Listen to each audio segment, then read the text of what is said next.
وإذ قال إبراهيم رب أرني كيف تحيي الموتى قال أولم تؤمن قال بلى ولكن ليطمئن قلبي الآخر الآية. قال تعالى وقالوا أإذا متنا وكنا ترابا وإنا لمبعوثون.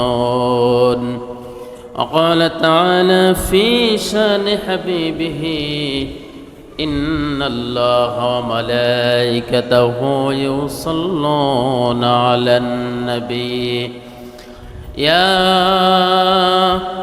أيها الذين آمنوا صلوا عليه وسلموا تسليما. اللهم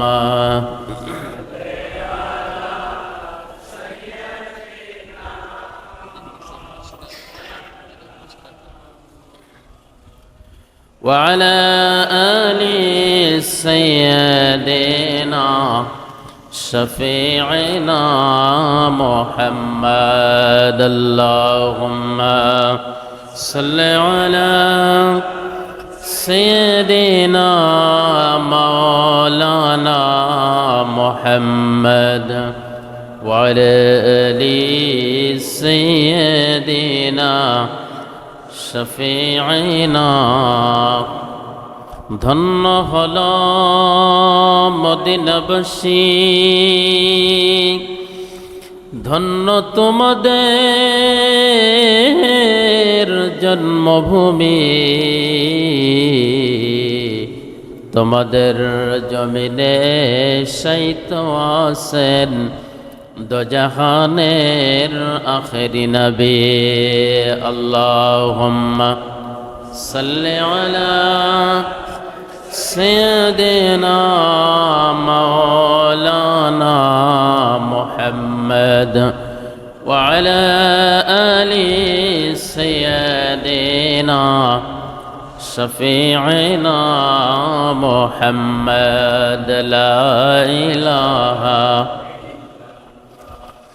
لا إله إلا الله لا إله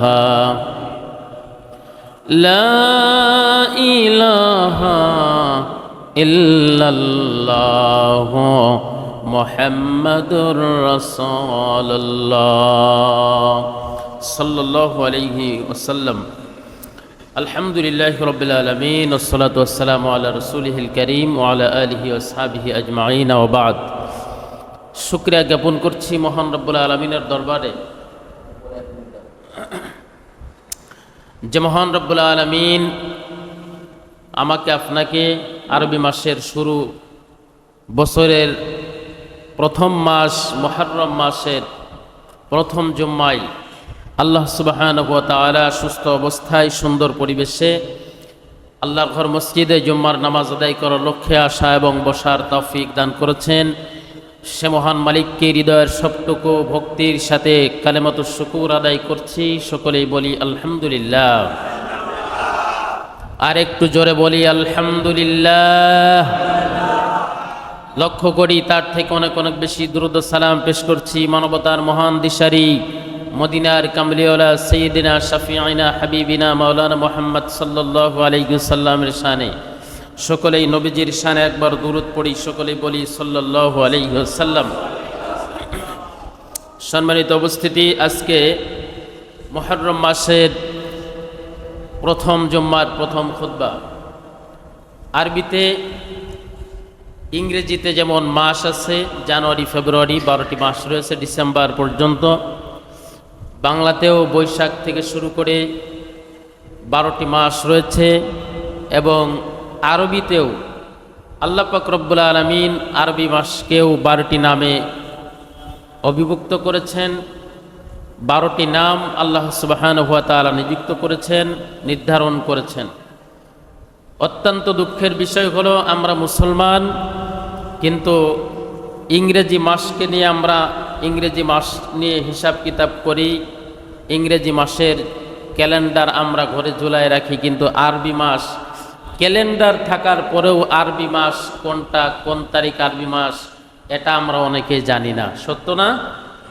অনেকেই জানি না। অথচ মুসলমানদের উচিত ছিল আরবি সন, আরবি তারিখ, আরবি মাসগুলি সুনির্দিষ্টভাবে হিসাব রাখা উচিত ছিল। এই আরবি মাস 12টি মাস আল্লাহ পাক রব্বুল আলামিন কোন দিন থেকে শুরু করেছেন? আল্লাহ রাব্বুল আলামিন বলেন, ইয়াউমা খালাকাস সামাওয়াতি ওয়াল আরদা, ইয়াউমা খালাকাস সামাওয়াতি ওয়াল আরদ, আসমান এবং জমিন যেদিন সৃষ্টি করেছেন সেদিন আল্লাহ রাব্বুল আলামিন এই 12টি মাসকে আল্লাহ রাব্বুল আলামিন নিযুক্ত করার সিদ্ধান্ত নিয়েছেন। সুবহানাল্লাহ। আসমান এবং জমিন যেদিন আল্লাহ রাব্বুল আলামিন সৃষ্টি করেছেন, ফি সিত্তাতি আইয়াম, 7 আসমান জমিনে যা কিছু আছে সব সৃষ্টি করেছেন ফি সিত্তাতি আইয়াম, মাত্র 6 দিনে। সুবহানাল্লাহ। যেদিন আদম আলাইহিস সালাতু ওয়াস সালামের জন্ম হয় নাই, পৃথিবীর প্রথম মানবের জন্ম হয় নাই, সেদিন আসমান জমিন সৃষ্টি করার সাথে সাথে আল্লাহ রাব্বুল আলামিন সিদ্ধান্ত গ্রহণ করেছেন যে আরবি একটি বছরের মধ্যে 12টি মাস থাকবে। 12টি মাস কি কি নামে থাকবে এটাও আল্লাহ রাব্বুল আলামিন নিযুক্ত করেছেন। সুবহানাল্লাহ। 12টি মাসের প্রথম মাসের নাম কি? মুহররম। এই মুহররম মাস কিন্তু প্রথমেই এর নাম মুহররম ছিল না, এটার নাম ছিল সফরে আউয়াল। মুহররমের আগের মাসের নাম কি? মুহররমের পরের মাসের নাম কি? সফর। তারপরে রবিউল আউয়াল, রবিউস সানি, এরকম। তো ঠিক সফরে আউয়াল ছিল সফর, এর পরের মাস যেহেতু সফর, এই সফরে আউয়াল, আউয়াল মানে প্রথম বা শুরু, এই সফরে আউয়াল ছিল রবিউল মুহররম মাসের নাম।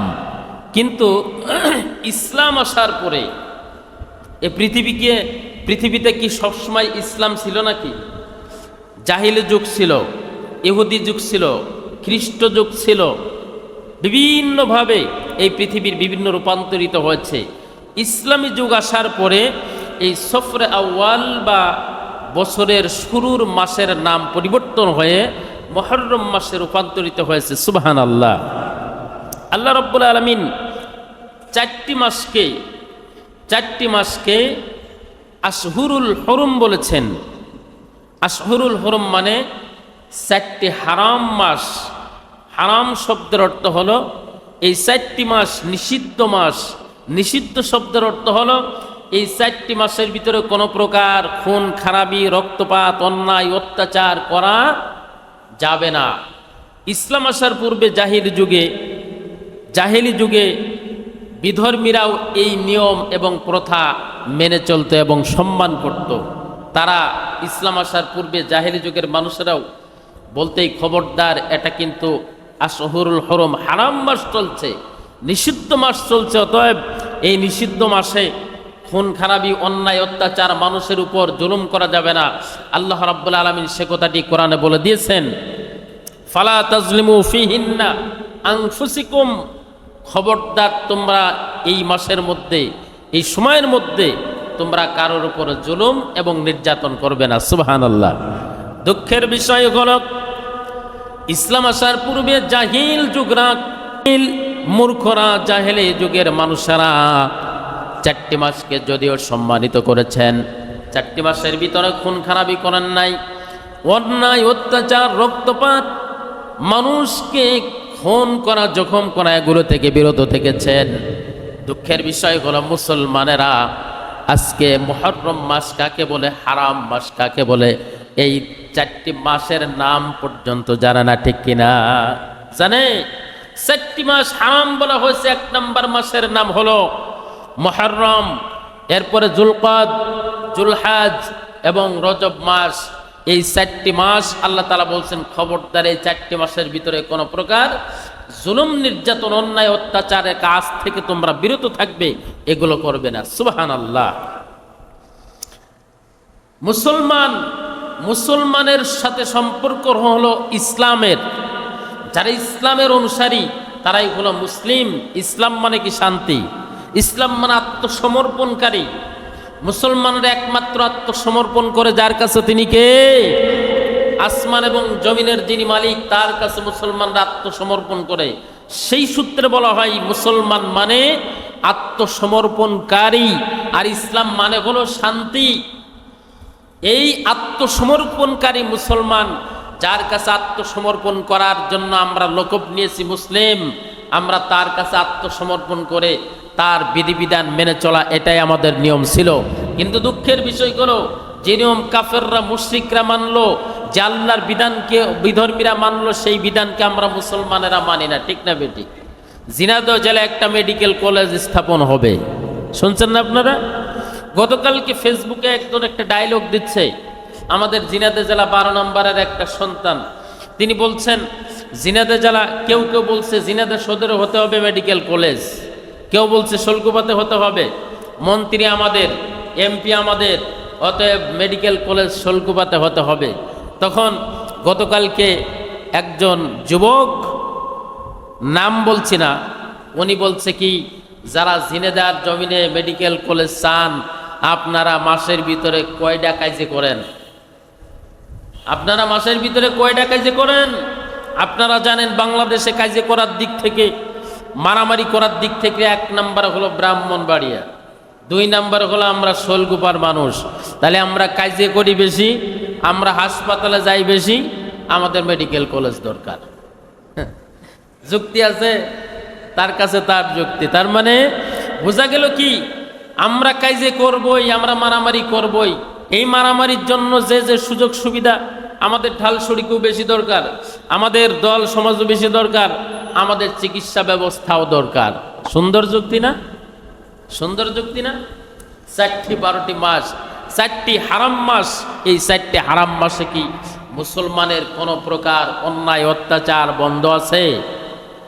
যারা অসৎ পথে রাজনীতি করে তাদেরকে অসৎ পথের রাজনীতি বন্ধ নাই, যারা অসৎ পথে উপার্জন করে তাদের উপার্জন বন্ধ নাই, যারা অসৎ পথে চলাফেরা করে, নেশা করে, যারা মানুষের উপর জুলুম করে, জুলুমবাজি বন্ধ নাই। এই জন্য আল্লাহ রাব্বুল আলামিন বলছেন, উদখুলু ফিস-সিলমি কাফা, পূর্ণাঙ্গভাবে ইসলামে ঢুকতে হবে।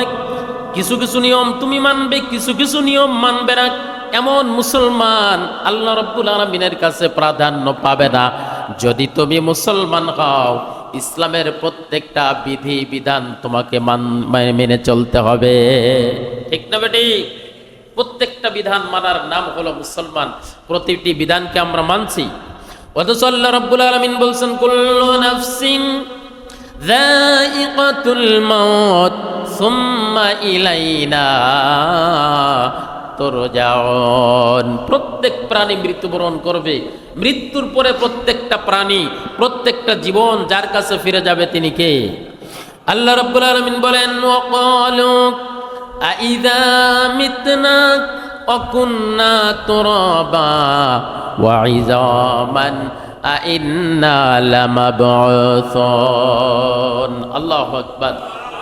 আল্লাহ বলছেন যে কাফেররা বলে, ওয়াকালু আইযা মিতনা ওয়া কুন্না তুরাবা, আমরা তো মাটির মানুষ, আমরা একদিন মারা যাব, মারা যাওয়ার পরে আমাদের শরীর মাটির সাথে মিশে যাবে, হাড্ডিগুলি টুকরা টুকরা হয়ে যাবে, আমাদের কোনো অস্তিত্ব থাকবে না। অতএব যতদিন দুনিয়াতে জীবিত আছি ততদিন আমরা খাবো আর করবো আর ঘুরে বেড়াবো।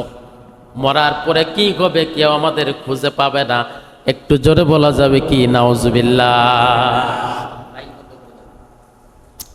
মরার পরে কাফেররা এই কথা বিশ্বাস করে যে মরার পরে আইদা মিতনা কুন্না তুরাবা, আমরা মাটির মানুষ, ওয়া ইযামান আইন্না লামাবউসুন, আমরা মাটির সাথে মিশে যাব, আমাদের হাড্ডি মাংস সব মাটিতে চলে যাবে, আমাদের কেউ খুঁজে পাবে না। অতএব মৃত্যুর পরে কার সামনে দাঁড়াতে হবে, কোথায় দেখা করতে হবে, এই বিষয়ে আমাদের ভয় দেখায় লাভ নাই। জোরে কান নাউজুবিল্লাহ। কথাগুলি মুসলমানের না কাফেরদের? কাফেরদের কথা। আর মুসলমানেরা কি বিশ্বাস করে? আমাদের জাতির পিতা ইব্রাহিম আলাইহিস সালাতু ওয়াস সালাম আল্লাহ রাব্বুল আলামিনের কাছে একটা প্রশ্ন করেছিলেন, ওয়া ইয ক্বালা ইব্রাহিম রাব্বি আরনি কাইফা তুহয়িল মাউতা। আল্লাহু আকবার। আল্লাহ রাব্বুল আলামিনের কাছে বললেন, কোরআন তার প্রমাণ, কোরআনের ভিতরে এসেছে ওয়া ইয ক্বালা ইব্রাহিম, যখন ইব্রাহিম তার প্রভুকে বলেছিলেন, রব্বি আরিনি কাইফা তুহয়িল মাউতা, আমার রব কিভাবে আপনি মৃত মানুষকে জীবিত করবেন। আল্লাহ রাব্বুল আলামিন তখন বলেছিলেন, ক্বালা আওয়ালাম তুমিন, ইব্রাহিম রে তাহলে কি আমার উপরে তোমার ঈমান নাই? আমি তো তোমাকে নবী বানিয়েছি, তাহলে কি আমার উপরে তোমার ঈমান নাই? নবী ইব্রাহিম সেদিন বলেছিল, ওয়ালাকিন ক্বালু বালা, অবশ্যই আল্লাহ ঈমান আছে, ওয়ালাকিন লিয়াতমাইন্না কলবি, কিন্তু আমার অন্তরের প্রশান্তির জন্য আমি একটু দেখতে চাই কিভাবে আপনি মৃত মানুষদেরকে আবার জীবিত করবেন। সুবহানাল্লাহ। এরপরে আল্লাহ রাব্বুল আলামিন ইব্রাহিমকে সেদিন কি বলেছিলেন, যে মৃত মানুষকে আমি আল্লাহ রাব্বুল আলামিন কিভাবে জীবিত করব।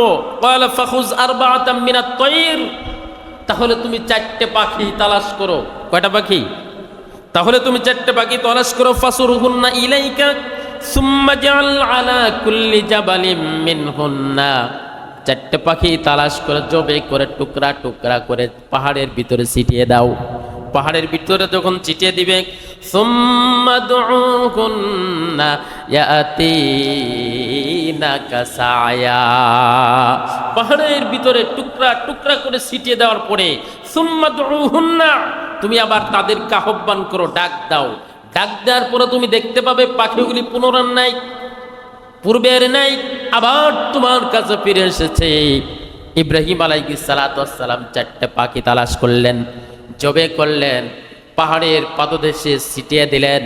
ছিটিয়ে দেওয়ার পর আল্লাহর অর্ডারে পাখিদেরকে আবার ডাক দিলেন। পাখিদেরকে ডাক দেওয়ার সঙ্গে সঙ্গে চারদিক দিয়ে 4টে পাখি জীবিত অবস্থায় আবার নবী ইব্রাহিমের কাছে ফিরে এসেছে। সুবহানাল্লাহ। সেদিন ইব্রাহিম সিজদায় অবনত মস্তকে বলেছিলেন, রব্বুল আলামিন, অবশ্যই আপনি পরাক্রমশালী, অবশ্যই আপনি আসমান জমিনের মালিক। তামাম পৃথিবীর মানুষকে নজির দেখানোর জন্য আল্লাহ পাক রব্বুল আলামিন সূরাতুল বাকারা 260 নম্বর আয়াতে আল্লাহ তাআলা এই ঘটনাটা, ইব্রাহিমের এই কাহিনীটা উল্লেখ করেছেন। সুবহানাল্লাহ। সূরা বাকারা 260 নম্বর আয়াত। অথচ এদিকে কাফেররা কি বলছেন সেটাও কোরআনে বলে দিয়েছেন, ওয়াকালু আইযা মিতনা ওয়া কুননা তুরাবা, আমরা মাটির মানুষ, মাটি হয়ে যাব, আমাদেরকে কেউ কোনোদিন খুঁজে পাবে না, অতএব দুনিয়ায় আমাদের শুরু, দুনিয়ায় হলো আমাদের শেষ। এই কথাটা কাদের? মুসলমানের না কাফেরের? আর মুসলমানেরা বিশ্বাস করে কিয়ামত হবে, আল্লাহর কাছে আমাদেরকে ফিরে যাওয়া লাগবে, আমাদের আমল আল্লাহর কাছে দেওয়া লাগবে। আল্লাহ রাব্বুল আলামিন কি আমল হলে, আমল কোন দিকে গেলে, কোন পাল্লায় গেলে আমলের ওয়েট কেমন হলে রেজাল্টটা কেমন হবে, সেটাও আল্লাহ রাব্বুল আলামিন কোরআনের ভিতরে বলে দিয়েছেন। ফামান সাকুলাত মাওয়াজিনুহু ফাউলাইকা হুমুল মুফলিহুন। আল্লাহু আকবার। ফামান সাকুলাত মাওয়াজিনু, যাদের নেকের পাল্লা ভারী হবে, যাদের সবের পাল্লা, আমলের পাল্লা যাদের ভারী হয়ে যাবে, ফামান সাকুলাত মাওয়াজিনুহু ফাউলাইকা হুমুল মুফলিহুন, তারা হয়ে যাবে সফল কাম, তাদের কেউ ঠেকাতে পারবে না, তারা আল্লাহর জান্নাতে চলে যাবে। যেরকম সুবহানাল্লাহ। তাহলে কাফেরের বিশ্বাস আর মুসলমানের বিশ্বাস কি কখনো এক হতে পারে? যেই কাফেররা মৃত্যুর পরে আবার আল্লাহর সামনে দাঁড়াতে হবে এটা বিশ্বাস করে না, সেই কাফেররা মুহররম মাসকে সম্মান করে। আর যে মুসলমানেরা মৃত্যুর পরে আল্লাহর সামনে দাঁড়াতে হবে এটাকে বিশ্বাস করে, সেই মুসলমানেরা মুহররম মাসকে সম্মান করে না। ঠিক না বেঠিক? রমজান মাসে রোজা রাখে না মুসলমানের বাচ্চা, আছে না নাই? নামাজের উঠতে 5 ওয়াক্ত ফরজ নামাজ আল্লাহর বিধান থাকার পরেও যারা নামাজ পড়ে না, এরকম মুসলমান আছে না নাই? তাহলে আল্লাহ রাব্বুল আলামিন বলছেন, মুসলমান কখনো কাফেরের সাথে বন্ধুত্ব করতে পারে না। মুসলমানের আমল কাফের মুশরিকদের আমল, মুসলমানদের ঈমান আর কাফেরদের ঈমান কখনো এক হতে পারে না। এই জন্য আল্লাহ রাব্বুল আলামিন বলছেন, ওয়ালা তামুতুন্না ইল্লা ওয়া আনতুম মুসলিমুন। আল্লাহু আকবার। খবরদার খবরদার মৃত্যুবরণ করো না, মরা যাবে না, ইন্তেকাল করো না, দুনিয়া ত্যাগ করো না যতক্ষণ পর্যন্ত ইল্লা ওয়া আনতুম মুসলিমুন, যতক্ষণ পর্যন্ত তুমি মুসলমান না হও। যতক্ষণ মুসলমান তুমি না হবে ততক্ষণ তুমি মুসলমান না হয়ে মৃত্যুবরণ করো না। মৃত্যুবরণ করতে আল্লাহ নিষেধ করেছেন। তাহলে মুসলমান হওয়াটা ফরজে আইন, মুসলমান হওয়াটা ফরজ, মুসলমান হওয়াটা জরুরি, ঠিক না বেঠিক?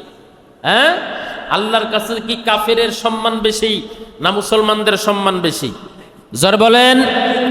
এই যে মুহররম মাস আসছে, আমরা সকল প্রকার অন্যায়, অত্যাচার, খুন খারাপি, রক্তপাত, গীবত, নিন্দা, পরনিন্দা, জিনা, ব্যভিচার, নেশা দ্রব্য পান করা থেকে বিরত থাকতে রাজি আছি না ইনশাআল্লাহ? যারা বলেন রাজি আছি না? ইনশাআল্লাহ এই মুহররম মাসকে যেন আমরা সম্মান করতে পারি। এই মুহররম মাস আল্লাহ রাব্বুল আলামিন এই মুহররম মাসকে সম্মান করেছেন কেন? এই মুহররম মাসের পৃথিবীর ইতিহাসে অনেক ঐতিহাসিক নজিরগুলো এই মাসে ঘটাইছেন, ঠিক কিনা? এই মাসে পৃথিবীর ইতিহাসে যত দামি দামি কাহিনীগুলো ঘটেছে সব কিছু এই মাসে ঘটেছে।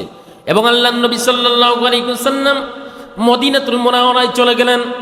বিষয়টা আপনাদের আগেও বলেছি। মুসলমান মদিনাতুল মুনাওয়ারায় যাওয়ার পরে মুসা আলাইহিস সালাতু ওয়াস সালামের বংশধর, মুসা আলাইহিস সালাতু ওয়াস সালামের অনুসারীরা, মদিনার ইহুদিরা রোজা রেখেছেন। আল্লাহর নবী সেদিন বলেছিলেন, তোমরা কিসের রোজা রাখছো?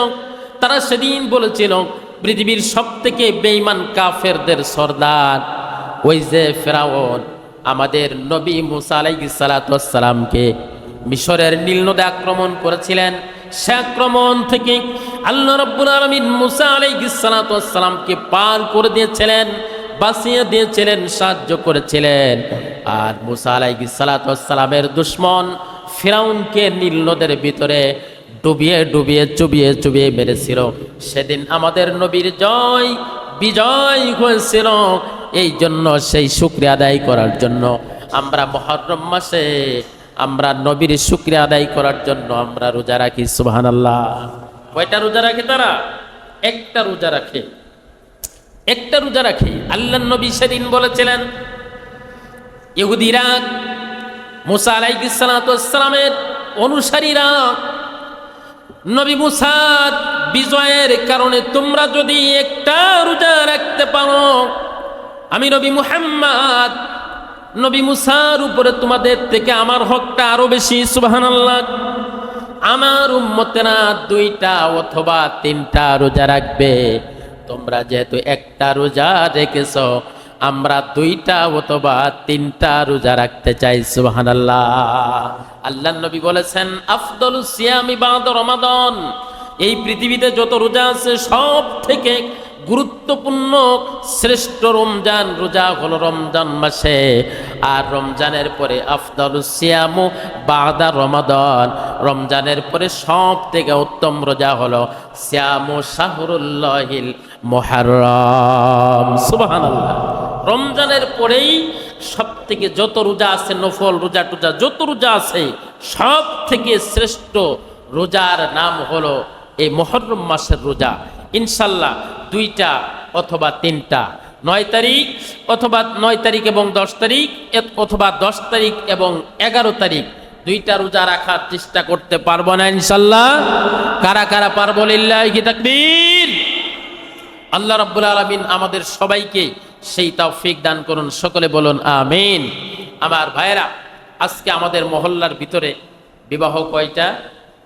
অনেকেই পরামর্শ দিয়েছিলেন, হুজুর আজকে মসজিদে একটু জায়গা বেশি প্রয়োজন হতে পারে, দোতলায় একটু জায়গা রেডি রাখেন। আসলে আমরা তো জানি, যখন অনুষ্ঠান হয়, যখন দুনিয়াবি কোনো কাজ হয়, মানুষের দুনিয়ার প্রতি ঝোঁক বেশি, দুনিয়ার প্রতি আকর্ষণ বেশি নাকি আল্লাহর প্রতি আকর্ষণ বেশি? বলেন তো। দুনিয়ার প্রতি না। এই যে রাত জেগে 2টা 3টায় খেলা দেখার প্রতি আকর্ষণ বেশি, না এই যুবকের নামাজের প্রতি আকর্ষণ বেশি? খেলা দেখার প্রতি আকর্ষণ বেশি। যে যুবক রাত জেগে খেলা দেখে সে যুবক কোনোদিন ফজরের নামাজে আসতেছে না। তার মানে বোঝা গেল কি, যেই দুনিয়ার প্রতি এই যুবকের মহব্বত, আন্তরিকতা, ভালোবাসা বেশি, কিন্তু আল্লাহর প্রতি মহব্বত আর ভালোবাসা নাই। যে বাড়িতে অনুষ্ঠান হচ্ছে যায় দেখবেন এসছে বেশি লোক আছে না? দুনিয়ায় কোনো অনুষ্ঠান, চাকচিক্য, দুনিয়ায় কোনো আনন্দের কাজ হলে সেখানে মানুষ বেশি ভিড় জমায়। এটাকে ভালো লাগে, দুনিয়া স্বাদ লাগবে, দুনিয়া ভালো লাগবে, এটাই হলো বাস্তব। কিন্তু দুনিয়ার সাথে যুদ্ধ করে, নফসের সাথে যুদ্ধ করে, দুনিয়াকে তুচ্ছ মনে করে আল্লাহর ডাকে সাড়া যারা দেয় তারাই হলো ইমানদার, তারাই হলো মুসলমান। ঠিক না বেঠিক? আল্লাহ রাব্বুল আলামিন আমাদের সকলকেই ইসলামের সহি, ইসলামের খাঁটি মর্দে মুজাহিদ হিসাবে আমাদের সকলকে কবুল করুন। সকলে বলে আমিন। সম্মানিত উপস্থিতি, এই যে মুহররম মাস শুরু হয়েছে, মুহররম মাসে, এই মুহররম মাস কাকে বলে, মুহররম মাসের ইতিহাস কি, আমরা অল্প অল্প করে এরকম টুকায়ে টুকায়ে শোনা মতো আমরা শুনি। মুহররমের বিস্তারিত আলোচনা কি আপনারা কখনো শুনেছেন? শুনলেও মনে নাই। আর এরকম ওলামায়ে কেরাম, বক্তা আমরা খুব কমই পাই যারা মুহররম মাসের আলোচনা এ টু জেড করে নিয়ে আসি। মুহররমের আলোচনা করবার জন্য ওয়াজ শুরু করে দেয় আরো ওয়াজ। এরকম বক্তা আছে না নাই? এক কথা বলার জন্য নিয়ে আসি, এক অনুষ্ঠানকে কেন্দ্র করে নিয়ে আসি, উনি আর একটা বলে চলে যায়, আছে না? এই জন্য মুহররমের বিস্তারিত, ইসলামের জন্য মুসলমানরা জীবন দিয়েছেন, ইসলামটা আমাদের এই পর্যন্ত এসেছেন। হিজরি সালের আজকে 1448 সাল। এই হিজরি সাল যখন গঠিত হয় তখন আল্লাহর নবীর সাহাবাই কেরাম এক একজন এক একটা প্রস্তাব দিয়েছিলেন যে ইসলামের হিজরি গণনা হবে। আল্লাহর নবী 570 খ্রিস্টাব্দে আল্লাহর নবী যেদিন জন্মগ্রহণ করেছেন, রবিউল আউয়াল মাস থেকে মুসলমানদের আরবি তারিখ গণনা শুরু হবে। অন্য সাহাবাই কেরাম কেউ কেউ বলছিলেন এই মক্কা থেকে যেদিন হিজরত করে নবীজি মদিনায় চলে যান সেদিন থেকে ইসলামী তারিখ গণনা হবে, আরবি সন গণনা হবে। কেউ কেউ বলেছিলেন আল্লাহর নবী যেদিন ইন্তেকাল করেন, ওফাত হয়ে যায়, সেদিন থেকে আমাদের হিজরি সাল গণনা হবে। কেউ কেউ বলেছিলেন মুসলমানদের সবথেকে বড় বিজয়, মুসলমানদের সবথেকে বড় অর্জন আবু জাহেলকে কতল করা আর ইসলামের নিশানা উড়াই দেয়া, বদরের যুদ্ধের এক চূড়ান্ত বিজয়কে কেন্দ্র করে ইসলামের ক্যালেন্ডার শুরু হবে। সর্বশেষ সব সাহাবাই কেরাম একমত হলেন যে ইসলামের সবথেকে বড় সুনির্দিষ্ট এবং সবথেকে বড় উৎসব হলো, সবথেকে বড় ইবাদত হলো খানাই কাবা জিয়ারত করা, জিলহজ মাসে হজ করা। সমগ্র পৃথিবীর মানুষেরা যেহেতু কাবার চত্বরে আসবে, হজ করতে আসবে, হজ থেকে ফিরে যাবে, তার মানে সব মানুষ হজ থেকে ফিরে যাওয়ার পরেই তারা নতুনভাবে জীবনযাপন শুরু করবে। ঠিক কিনা? ঠিক না? যারা হজে যায়, হজ থেকে আসার পরে নতুন জীবনযাপন শুরু হয় না? ঠিক তেমনি হজের মাসের পরের মাস, জিলহজ মাসের পরের মাসের নাম হলো মুহররম মাস। এই মুহররম মাস হজের থেকে ফিরে আসার পরে, ইসলামের সবথেকে বড় উৎসব থেকে ফিরে আসার পরেই যে মাসটি শুরু হয় এটা হবে ইসলামের প্রথম মাস। সিদ্ধান্ত হয়ে গেল সর্বসম্মতিক্রমে যে হজের মাসের পরেই মুহররম মাস হবে আরবি ক্যালেন্ডারের প্রথম মাস, মুহররম মাস। সুবহানাল্লাহ। সেদিন থেকে শুরু হয়েছে মুহররম মাস। এই মুহররম মাস শুরু হয়েছে, মুহররমের কত হৃদয় বিদারক, কত শিক্ষণীয়। কোনো মুসলমান যদি সৈনিক হতে চায়, কোনো মুসলমান যদি রসুলের প্রেমিক হতে চায়, কোনো মুসলমান যদি খাঁটি ইমানদার হতে চায়, কোনো মুসলমান যদি রসুলের আহলে বায়াতকে মহব্বত করতে চাই, তাহলে আল্লাহ রসুলের আহলে বায়াত সম্পর্কে জানা দরকার আছে না নাই? আন্দাজে আপনি একটা দলকে সাপোর্ট করবেন, দলের ইতিহাস আপনাকে আগে জানতে হবে। এ দলের উৎপত্তি কোথা থেকে, এ দলের ইতিহাস কি, এ দল কিভাবে সংগঠিত হয়েছে, এ দলের সংগ্রামী ইতিহাস কি, এ দলের লজ্জাজনক ইতিহাস কি, এ দলের বিজয়ের ইতিহাস কি, সব কিছু জানার পরেই সেই দলকে সাপোর্ট করা উচিত। ঠিক না বেঠিক? ঠিক তেমনি ইসলামের যারা অনুসরণ করে, যারা আমরা মুসলমান, ইসলামের বিজয় এবং ইসলামের বিভিন্ন হৃদয় বিদারক যে কাহিনীগুলি, ইসলামের যে পরাজয়, সবগুলি আমাদের জানা দরকার আছে না? তারই ধারাবাহিকতায় আমরা ইসলামের একটা জিনিস জানতে পারবো, সেই এমন কোনো জিনিস আমরা ছেড়ে দিতে রাজি নয়। মুহররম মাসের 10 তারিখকে কেন্দ্র করে আমরা রোজা রাখার চেষ্টা করব, নফল রোজা, এবং আল্লাহর কাছে দোয়া করব, এবং প্রত্যেকটা ময় মুরব্বিনে কেরাম তথা আল্লাহ রসুলের আহলে বায়াতদের জন্য আমরা দোয়া করব। এদিনে আমাদের একটা অনুষ্ঠান, আমরা সবাই একত্রিত হয়ে আল্লাহর কোরআন থেকে কারবালার কাহিনীগুলি আমরা কোরআন ও হাদিসের আলোকে বিভিন্নভাবে জারির মাধ্যমে প্রকাশ হয়। আমরা কোরআন ও হাদিসের আলোকে কারবালার ইতিহাস, আশুরার ইতিহাসকে আমরা জানতে চাই, চাই না? দরকার আছে না নাই? খামাখা 1 বছর পরে যে একটা দিন আসে, এই দিনটা কি আমরা ছেড়ে দিব? তাহলে আশুরার দিন আগামী শুক্রবার সম্ভবত, এই আশুরার দিনে আমাদের এখানে একটা অনুষ্ঠান হোক, আমরা সবাই আসি, এটা আমরা সবাই চাই না? কারা কারা দেখি, কারা কারা চান, কারা কারা চান? মাশাআল্লাহ, একদম কয়েকজনে চাই না, মনে হয় অন্য মহল্লায় বাড়ি। যাই হোক, ইনশাল্লাহ আমরা আশুরার দিনে আমাদের এই মহল্লার পৃথিবীর সব থেকে উত্তম জায়গা খানাই কাবা, কাবা শরীফে বাইতুল্লাহ 2 রাকাত নামাজ পড়লে, 1 রাকাত নামাজ পড়লে কত রাকাত নামাজের সব? 1 লক্ষ রাকাত নামাজের সব। সেইখানে নারী পুরুষ একত্রে কাবাকে তওয়াফ করে, জিয়ারত করে, রসুলের রওজা জিয়ারত করে, ঠিক না? খানাই কাবা বাইতুল্লাহর আশপাশ দিয়ে ঘোরাঘুরি করে। প্রত্যেক দেশের নারী এবং পুরুষ সেখানে আসে, কারণ সেখানে শয়তান কুমন্ত্রণা দেওয়ার মতো কোনো সুযোগ শয়তানের নাই, ঠিক না বেঠিক?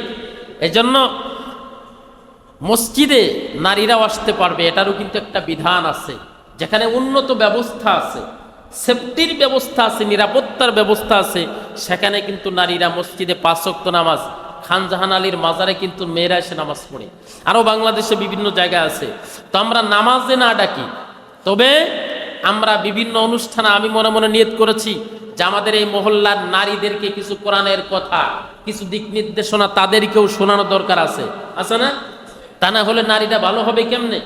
আপনি যেহেতু ওখানে ওই গল্প করেন না যে হুজুর এটা এটা বলছে, এ গল্প কি করেন? এ গল্প কেউ আপনারা করেন না। এই জন্য আমরা এখন থেকে যে অনুষ্ঠান করব, দোতলায় হবে, পর্দার সাথে মেয়েরা এক পাশে বসবে আর পুরুষরা এক পাশে বসবে। মসজিদের 3-এর 1 অংশে থাকবে নারী, 2 অংশে থাকবে পুরুষরা। যদি সেফটির সাথে আমরা এটা করতে পারি, এটা ইনশাল্লাহ ভালো হবে। প্রত্যেক মেয়েদেরকে বলে দেবেন সবাই আশুরার দিনে চলে আসবে, আশুরার দিনে ওয়াজ হবে, দোয়া হবে, এরপরে যা যা দরকার সব কিছু হবে ইনশাআল্লাহ।